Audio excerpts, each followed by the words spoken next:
Welcome back to Ian Strong Out Guitars. Today I finished a Trussrod cover for Robert there. He wanted Black Mother of Pearl on White Mother of Pearl. So I stayed up all night finishing that, and I'll have two guitars to show you relatively soon. So yeah, check it out, man.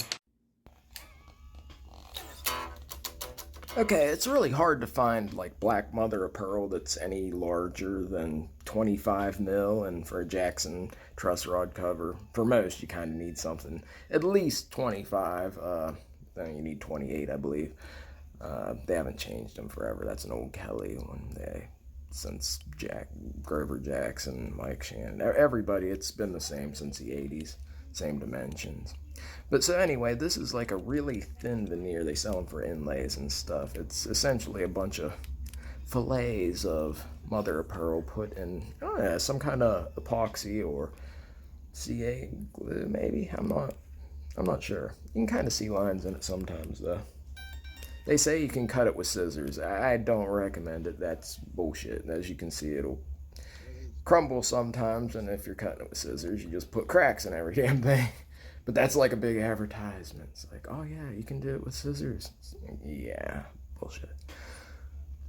I mean, you can, but you screw it up. The white mother of pearl, it's, I don't know, it's more readily available in larger sizes because they grow bigger, or that part of them does, I guess. So yeah, this is just regular thin CA glue, and I think I grab a plane here. That's the accelerant. So you got to be careful because sometimes there's little pinholes in the shell where the epoxy or whatever they use didn't like fill in every part, and you will glue that shit to you quicker than whatever else you're gluing it to, like a fretboard or a headstock or a truss rod cover. And just that little bit you end up gluing that thin shell to, and you're gonna break it and be pissed. So like, it's kind of a pain in the ass to work with. But okay, so over here, you just get a spindle sander adapter that makes it a semi-drum sander, I guess.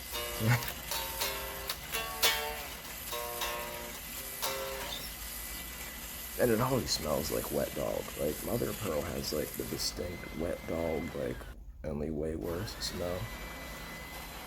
It's like, I'll use it in a well-ventilated area. Well, yeah, shit. Anyway, I always get close to on the sanders because it's not that you couldn't get right, precise pretty much to what you want on it. It's just that you risk screwing something up. You really do. It's easier to take, I believe that's a piece of trim board. I think that's scrap trim board that I stuck 150 grit paper to. It's easier to do that.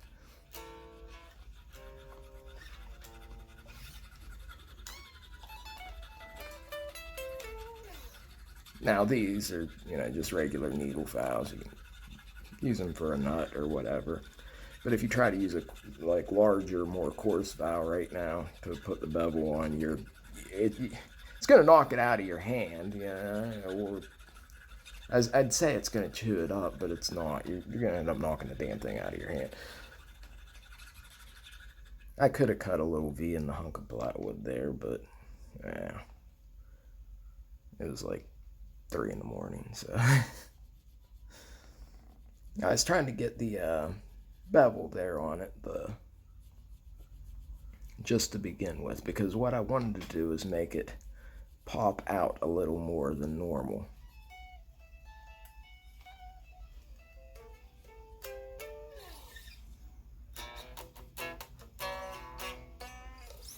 Yeah, that's where people yell, look at all the dust in there. Like, yeah, I know, I get it.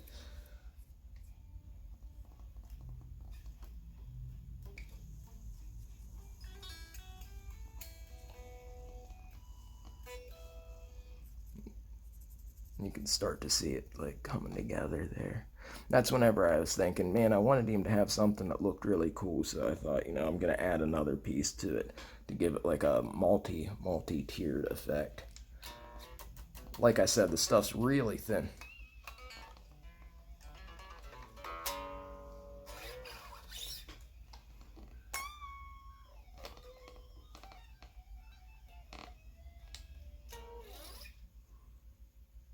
And just make sure that you fill in all the sides and everything. Watch out for holes.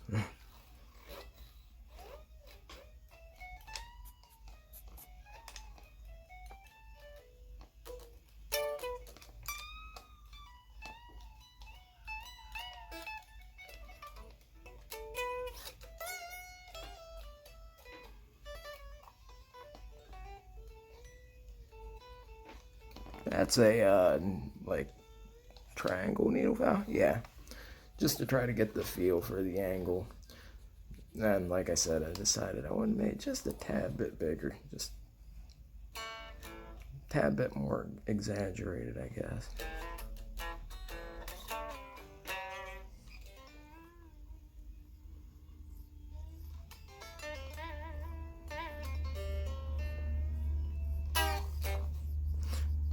And they're like way easier. I mean, I suppose you could use like a piece of sandpaper on a block and just hold it an angle, kind of like when you're learning to use a plane, fight your natural instinct to kind of twist at the end.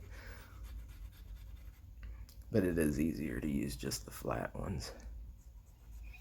Just keep an eye out. Actually, I don't think I. Yeah, shit. My phone died at some point whenever I was recording this, but I don't think I got any footage that I put in here of a micrometer. So I guess just trust that it's the right dimensions there. That's what I keep looking for to make sure that everything looks the same on every side.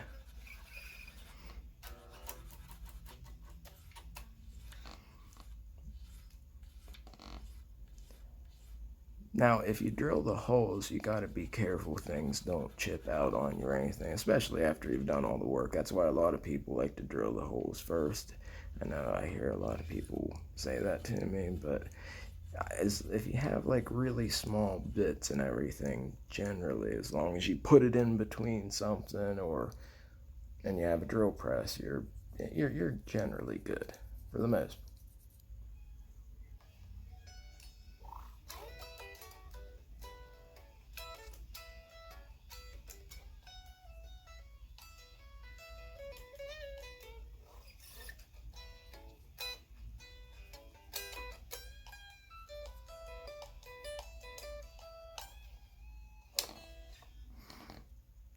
I think, right? Yeah, okay, yeah. That little tail end right there kept looking strange to me. It's like, oh, okay, this is actually glue. That's what I'm fighting with right there. Now that is two. I don't know if that's 1,000 or two. I think it's 2,000 grit. Pretty sure. Now that's what's cool about this stuff is you can polish it up, but you can still see lines sometimes. So I got some buffing compound, and that is Julia's old riding pants. She was thrown out. So I suppose you could use a Dremel with the buffer wheel, but I don't know how well it would do because of the epoxy. So, heating up. So this has got like multiple layers to it, and it looks pretty rad. You'll see here in a second. And I hope you dig it, Robert. It's takes a while to buff. That right there is one of those ridiculously high grit, like 12,000 grit or something. Just feels like a piece of rubber. But it actually does work. You can use them on frets and stuff. You can see it start shining there. Like,